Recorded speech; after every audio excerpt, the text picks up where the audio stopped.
Greetings, everyone, and welcome to the Pan Future Society podcast. It is Saturday, December 17th, 2016.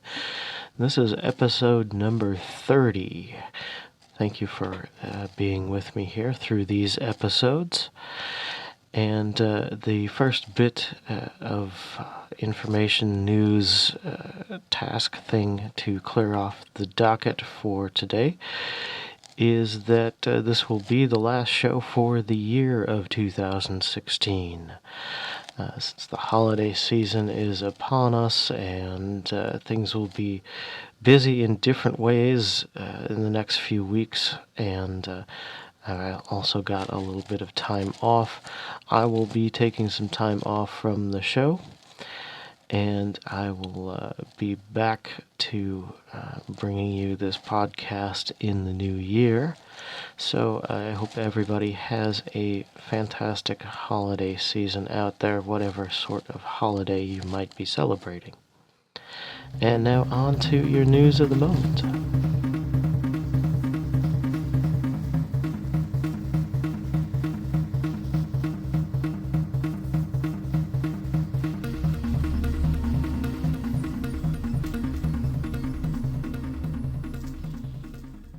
Scientists at the University of Bristol have used a man-made diamond that they have inserted a small bit of nuclear material into and have created a battery from this. They have found that the diamond, when placed in a radioactive field, generates a small electric current.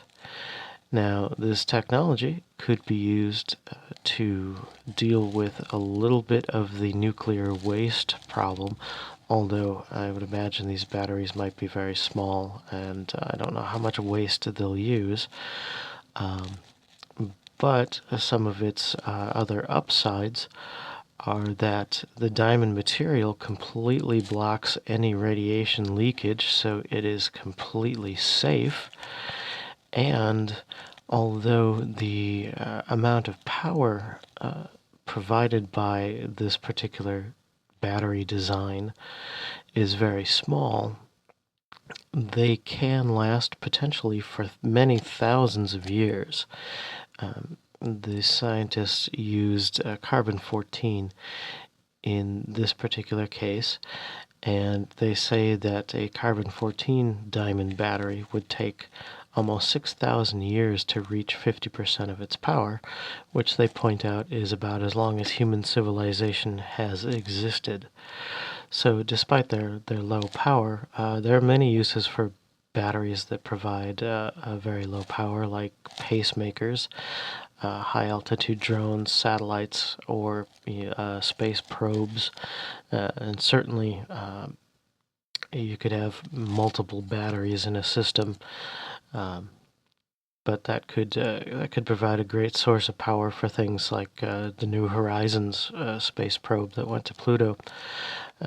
You don't have to deal with trying to get either solar energy or storing some kind of fuel, or even using a nuclear battery that is less protected or shielded than these types of batteries that are encased in diamond. And now, it came from outer space. Bit of space news that I'm going to give you this week is about Proxima B. This was the Earth-like world that was recently announced around the star Proxima Centauri, just 4.2 light years from our own solar system. The sun in that system, the Proxima Centauri, is a red dwarf, and those kinds of stars are much dimmer than our own. This one is 600 times dimmer than ours, and red dwarfs are believed to make up about 70% of the stars in the universe, which is a lot of stars. One of the things that you have with a red dwarf, due to its low power output, is that it lasts for a very, very long time. It doesn't burn out as quickly as larger stars, which is very advantageous, perhaps, for the development of life around those stars. They have a very long time to do it. However, there could be a slight drawback. A researcher, Dimitra Atri at the Blue Marble Space Institute in Seattle, did some computer simulations of planetary atmospheres and solar flares. Now, if Proxima B has a strong magnetic field or a thick atmosphere such as we do here on Earth, you could do pretty well there. You could survive. Life could evolve there. Life could be there now. She said that it would be similar perhaps to it being about in the mid 50s Fahrenheit, about 13 degrees Celsius. A little chilly, but not too bad. However, and comparing it to the Fukushima region of Japan, if it lacks a thick enough atmosphere or a strong enough magnetic field, there would be far too much radiation to live there, and life would not develop. These planets that are in the potentially habitable zone of a red dwarf, because of its size, are much, much closer to the star. In fact, can be even closer to their home star than Mercury is to our own sun. So in that case, sort of following up on my solar flare show from last week, that proximity to the star could make this planet much more susceptible to flares and super flares and damage of that sort. So more research is needed, more tools are needed, more observational techniques are needed to determine when we do find planets such as this near red dwarf stars, to see if they have the protection necessary to potentially support life either now that it's developed on its own, or that potentially we could go to and live there in the future. So that is your news of the moment.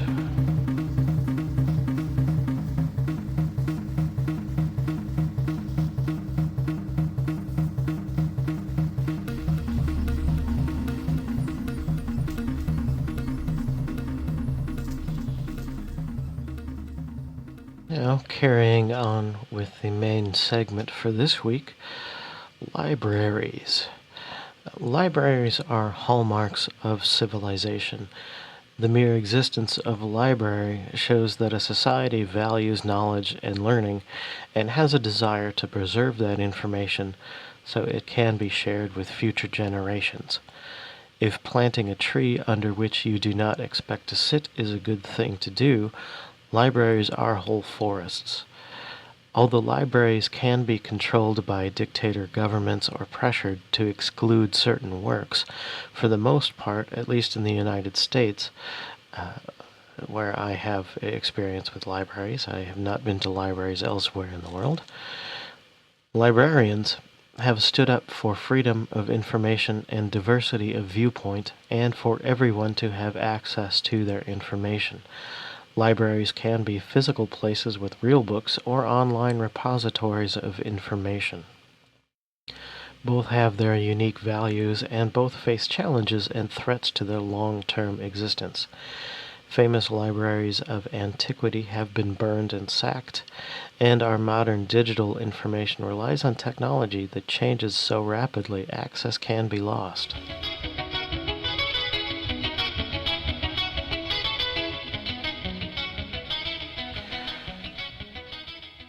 The earliest libraries were repositories of clay tablets, often housed in temples. Some of the earliest collections were found in the city of Sumer, possibly the world's first city.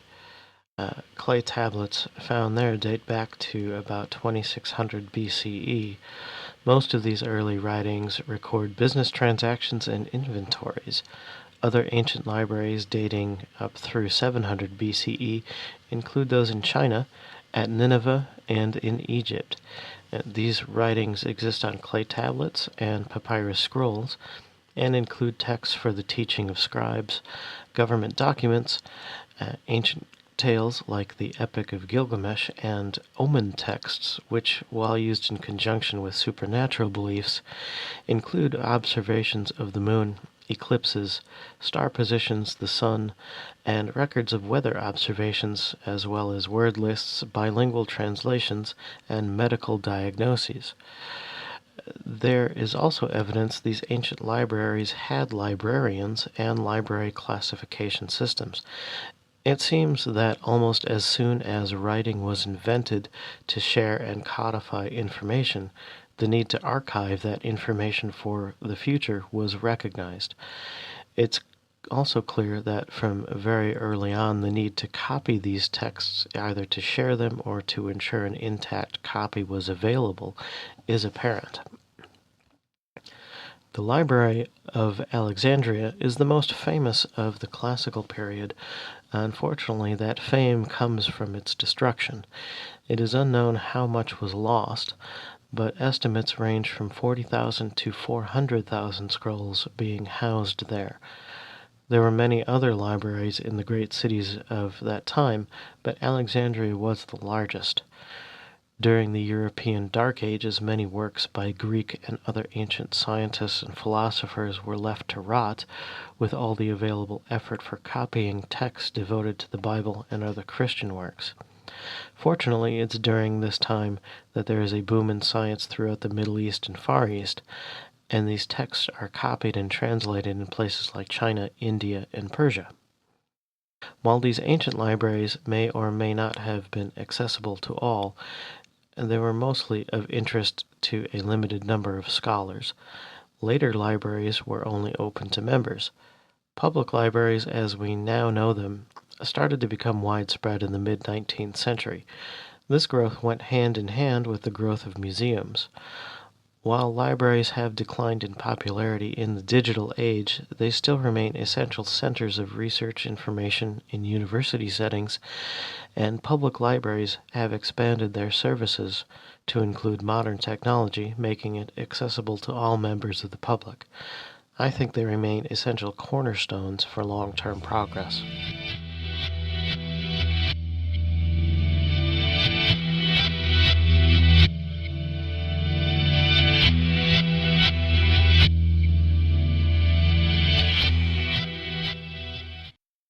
It's hard to say how long books will last. Properly stored, some could be archived for thousands of years. Through use of scanning technology, we are today able to read scrolls that are thousands of years old, even ones that are too fragile to unroll. We also really have no idea how much has been lost forever. Sometimes I think that very important works and scientific information should be engraved on titanium plates or something. But through our modern digital era and the internet, everything can be preserved. Well, yes and no. Digital storage has some advantages.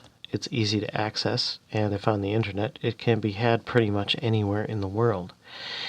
Even considering modern printing methods, digital storage makes it even easier to have as many copies as you want. Where a book produced 1,000 years ago may exist in only a few copies, in digital form, the number of copies could be limitless. However, digital is not without some drawbacks. Books can take at least some wear and damage before they become unusable. Digital files are much more susceptible to damage. If a file or a drive or a server is damaged, and if you don't have backups, your data can be gone forever, even seeming as if it never existed. There are other technological considerations as well. Not everything is on the internet, and not even all digital data is on the internet. Organizations like the Library of Congress spend a lot of time trying to maintain old computers and other technology so that we can access older versions of data storage. Anyone remember 5¼ inch floppies? Jazz drives? How many of you still have those? How many of you have machines that can read those? There are many other forms of storage even more obscure than those. The task of reading all this data and copying it to modern storage methods is a monumental task. Digital storage can also be damaged by disasters like fire and earthquakes, just like books, but it can also be destroyed by events like electromagnetic pulses from nuclear weapons or some solar events.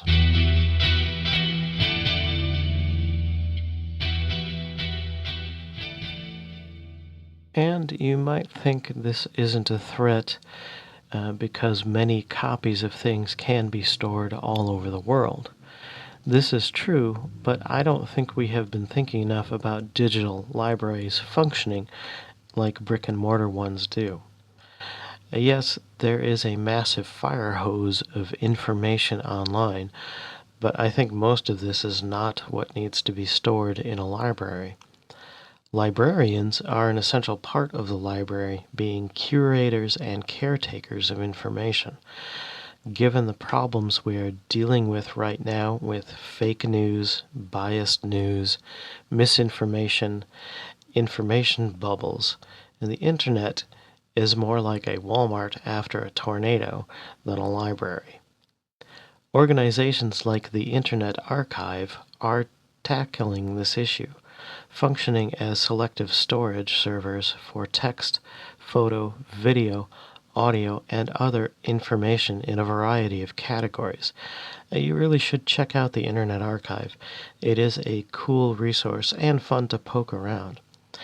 It also includes the Wayback Machine, so you can see what websites looked like in 1997. But more than perhaps for that comedic value, this kind of thing like the Wayback Machine archives information that could otherwise be lost. How many people keep a version of a website that's 10 years old? What if there was some very valuable information there? So we need things like the Internet Archive. This does bring me to another big concern with relying on digital archives. After the recent election, the Internet Archive started the process of raising funds to build another archive in Canada. In addition to servers being threatened by natural disasters, digital libraries can be threatened by governments and regimes that want to control information or find out who is reading what. Like a seed bank, having these digital library servers in multiple locations will help deflect the loss of access in one spot. And the Internet Archive also strongly supports private access. I recommend you check out the Internet Archive blog post on this. I will link to it in the show notes. For the long-term thinker, the Internet Archive is one of the organizations actually functioning the way a library traditionally does. You can also go back to episode number 2 of this show for the Long Now Foundation and their efforts at preservation for another example of what a digital library can be. You may not visit the local public library much, but do give them some thought. As houses of knowledge, they enrich us all and should be held in high regard, now more than ever.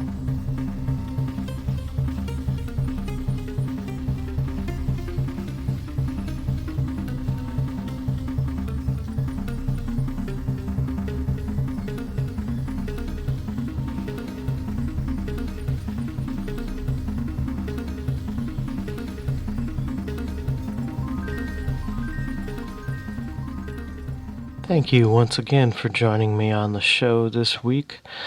You can stop in at the website panfuture, panfuture.org.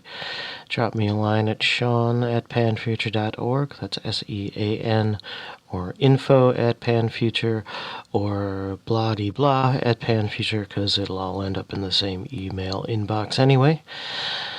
You can find us on Facebook and Twitter, iTunes, Stitcher, TuneIn Radio if you use that app. We just got listed on iHeartRadio, so if you use it there, or if you know people who are into that and would like a science podcast, tell them about it. And as I mentioned at the top of the show, I will be off for a couple of weeks. I hope everyone has a wonderful, terrific, or at least non-stressful, non-aggravating holiday season, and I will talk to you again in the new year.